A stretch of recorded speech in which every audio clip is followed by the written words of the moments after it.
A confessar para os amigos que fiquei bastante surpreso, né, com a apresentação de São Paulo nessa tarde de sábado em Bragança Paulista, Carnaval Temporão, né? Então, assim, de alguma forma, o São Paulo teve uma apresentação além da expectativa que todos nós, torcedores são paulinos, tínhamos, esperávamos com relação a esse jogo, principalmente por ser um jogo difícil, né? Um jogo em Bragança, um jogo contra o Bragantino, que é um time, né, bem arrumadinho, bem organizado, apesar de estar com o seu time reserva. O São Paulo fez uma partida que eu considero surpreendente. Claro, quero saber de vocês também, sempre importante o comentário de vocês nesse sentido, mas para um time que teve aí 65% de posse de bola, né? Em toda a informação referente à partida, o São Paulo foi superior ao Bragantino. Faltou mesmo a vitória para o São Paulo. Faltou acertar aquele pé na hora do arremate decisivo, né?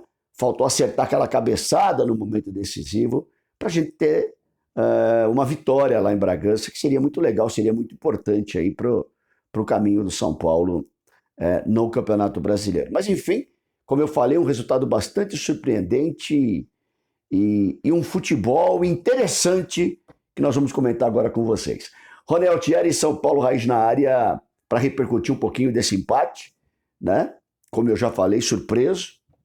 Na minha opinião, surpreso, eu não esperava, do time que jogou na última quinta-feira lá em Caxias do Sul, uma mudança para esse time, né? De alguma forma, esse revezamento do Rogério, essas mudanças todas aí, se por um lado elas impactam diretamente na apresentação do time, parece que uma hora encaixa, uma hora não encaixa, uma hora encaixa mais ou menos, né? Por outro, o resultado com relação à contusão, pelo menos, muita gente aí deve estar provando, né? Porque o nosso DM está vazio depois de longo tempo com o DM lotado. Tudo bem, jogador ainda fora de forma, tal, mas aí é um outro tipo de problema. Então, de alguma maneira, tendo que fazer esse revezamento para a saúde do elenco, né? Isso aí pode ser discutível ou não, a gente pode fazer um programa específico para falar disso, né? A gente tem o resultado de todos os jogadores aí estarem praticamente à disposição do Rogério para que ele possa, de alguma maneira, utilizar todos. A grande pergunta que fica, na verdade, é por que não joga sempre assim, né? Essa é a pergunta. Por que não joga sempre essa partida? Existe aí um disparate gigante entre a partida de Caxias e a partida de Bragança. Chega a ser incompreensível esse tipo de coisa, né? Com dois times, com vários jogadores que estavam em ambas partidas, se comportando de maneira tão diferente, né? E quando eu falo de se comportar, eu falo organizados taticamente, com disposição técnica, né? De tentar jogada, de partir para cima, né? De alguma forma, com intensidade, com vontade. Então, assim, tem um monte de elemento aí que está colocado quando você faz esse sentido comparativo. E é difícil para a gente entender o que é um cenário mudando para outro cenário. Essa diferença é que realmente acaba impactando quando a gente vai fazer uma avaliação em tão curto espaço de tempo, né? É por isso que é importante, penso eu sempre, é claro, é importante a gente manter a guarda, né? A guarda ativa, a guarda sempre no sentido de cobrar. Muita gente fala assim para mim, Rony, a gente precisa apoiar os jogadores, tal. Cada um tem uma maneira de ver. Eu não preciso apoiar jogador de futebol, né? O jogador de futebol ele já tem um apoio natural, que é a estrutura que ele recebe quando ele chega num clube como São Paulo, né? Que é o tratamento que ele tem, quer vestir uma das camisas mais poderosas do planeta, quer jogar num dos estádios mais bonitos e completos do mundo, né? De ter uma torcida aí de 20 milhões de adeptos. Então, assim, de ganhar o salário que ele ganha. Então, assim, todo o pacote motivacional, todo o pacote de apoio ele tem. Agora não precisa eu ir lá, pegar o cara no colo, ó, tô com você, tamo junto, e ninar o jogador. Eu discordo completamente disso. A grande função hoje do torcedor, penso eu, é cobrar. É cobrar o jogador. É por isso que ninguém gostou do que aconteceu em Caxias. E talvez, é claro, eu não sei qual é esse poder, né, que todos têm aí juntos de fazer o treinador, o dirigente, o jogador refletir um pouquinho com relação àquilo que vem fazendo, mas talvez nessa pressão e nessa cobrança fazer com que o cara fale, meu, eles não estão satisfeitos, então eu preciso jogar um pouquinho mais. Né? Apoio precisa o entregador do iFood, cara, que não tem, coitado, né? Que tá à mercê aí, que não tem benefício, que não tem estrutura nenhuma de trabalho, que não tem nada disso, né? O cara vai lá, entrega e tá à mercê aí da própria sorte, né? Apoio precisa como é que chama lá?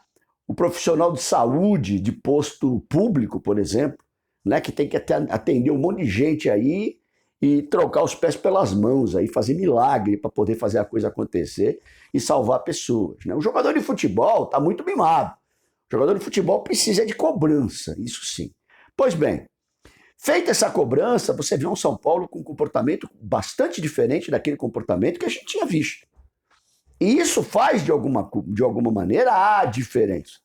Né? O próprio termo já está explicando por que a gente vê um time tão apático e por que a gente vê um time tão mais intenso. Não, as coisas não estão resolvidas. Não, eu não estou satisfeito ainda com o que eu vi. Um monte de não. Mas a gente não pode desconsiderar um bom resultado e uma boa partida do time nessa tarde de Bragança de alguma forma, né? De alguma forma isso foi impactante, isso foi importante.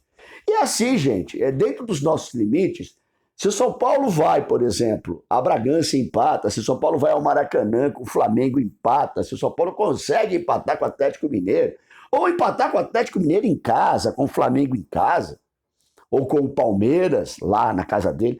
Então, assim, se você consegue manter esse nível, né? E quando você sai com times que estão ali igual a gente, pau a pau, e a gente consegue vencer, perfeito. Essa é a medida do campeonato. O que eu penso que não dá, e nós falamos muito sobre isso, é o Rogério entender que dá para chegar no Maracanã e enfrentar o Flamengo de igual para igual com o elenco que a gente tem. Aí eu já acho que é, né, superestimar demais o nosso elenco e subestimar demais o elenco adversário. Então, assim, jogo por jogo, de alguma maneira, se o São Paulo consegue fazer essa leitura, o São Paulo consegue somar os pontos necessários a subir, a ficar lá em cima na tabela. Interessante, hoje eu estava dando uma olhadinha na tabela, do primeiro ao 10º colocado, são 3 pontos de diferença. Agora ele está começando agora, eu sei, o campeonato no começo e tal, mas interessante isso, 10 clubes, 3 pontos de diferença, né? Então, de alguma forma, mostra o quanto deve ser nivelado por baixo, é claro, esse campeonato brasileiro, né? Então é importante a gente ter isso em consideração, ter isso em conta. Sobre o comportamento do time, legal, o time criou bastante, o time foi organizado, o time tentou chegar na área deles de maneira de toque de bola. O gol do São Paulo é uma prova disso, né? É uma prova de que o time conseguiu desenhar uma jogada legal e que chegou na cabeça do Éder lá, e o Éder conseguiu colocar de uma maneira bastante hábil. Fica a pergunta também, Éder, por que não é todo jogo que você tenta de alguma maneira fazer ou criar os lances que você criou? Teve bola na trave, teve um monte de coisa. Então, o jogador tem que ter essa consciência de que pode melhorar muito do que aquilo que ele vinha apresentando. Essa é a consciência que o jogador tem que ter. A gente já viu um Nicão um pouco diferente, longe do ideal, longe de ser camisa 10, longe de ganhar o que ganha, longe de um monte de coisa. Mas você já viu ele com outro tipo de formato. Né? Até o Igor Gomes ganhou de muita gente o melhor em campo. Que tempos são esses? Meu Deus! Será que agora vai, né? Mas, de alguma forma, a gente viu um São Paulo um pouquinho diferente. A pergunta que sempre fica também é: o que nós vamos ver o São Paulo no próximo jogo? Qual São Paulo que nós vamos ver? Aquele momento do Dr. Jekyll e o Dr. Hyde, né? O Magic Monstro. Até o meio de campo, que era um meio de campo zumbi, que foi um meio de campo zumbi contra o Juventude, onde foi um meio de campo um pouco mais atento, um pouco mais encaixado, um pouco mais ocupando espaços que nunca ocupa, enfim, de alguma maneira interessante. Abri um capítulo aqui para péssima arbitragem. Esse árbitro aí, ele é péssimo. Esse árbitro é péssimo. É um que é mais um superestimado da comissão de arbitragem, né? A comissão de arbitragem tem uns eleitos superestimados, que é um negócio absurdo. Esse é um deles. Fraco, fraquíssimo por tudo aquilo que fez durante a partida. Eu não preciso ficar nem relatando aqui, né? O passo a passo de cada um, de cada lance discutível que ele acabou tendo. Na bagagem aqui em 2022, temporada 2022, Rogério Ceni tem 24 jogos, tem 9 vitórias, 5 empates e 5 derrotas. O time fez 42 gols e o time sofreu 22 gols. Pois bem, é isso daí. Esse é o mínimo, para mim, pelo menos, que o São Paulo tem que apresentar e tem que jogar. Agora eu pegar o Jorge Wilstermann lá, quinta-feira, tem um tempo para treinar, para dar essa descansada que eles tanto reclamam, né? E depois na segunda-feira no Morumbi pegar o Santos Futebol Clube. Enfim, é isso daí, né? Vamos indo de passo a passo. O importante é que não fez já uma partida igual a que fez contra o Juventude, porque se faz de igual, meu Deus. Tomou aquele gol no comecinho, eu já achei que vi um desastre pela frente, mas não veio o que é o mais importante, e o importante, penso eu também, é o ponto conquistado em Bragança. Legal, gente? É isso daí. Continuamos a falar do São Paulo, terça-feira tem Tricossauros, hein? E quem puder se inscrever no canal, a gente agradece. Ronel Thierry, São Paulo Raiz na área, grande abraço e grande domingo, tamo junto.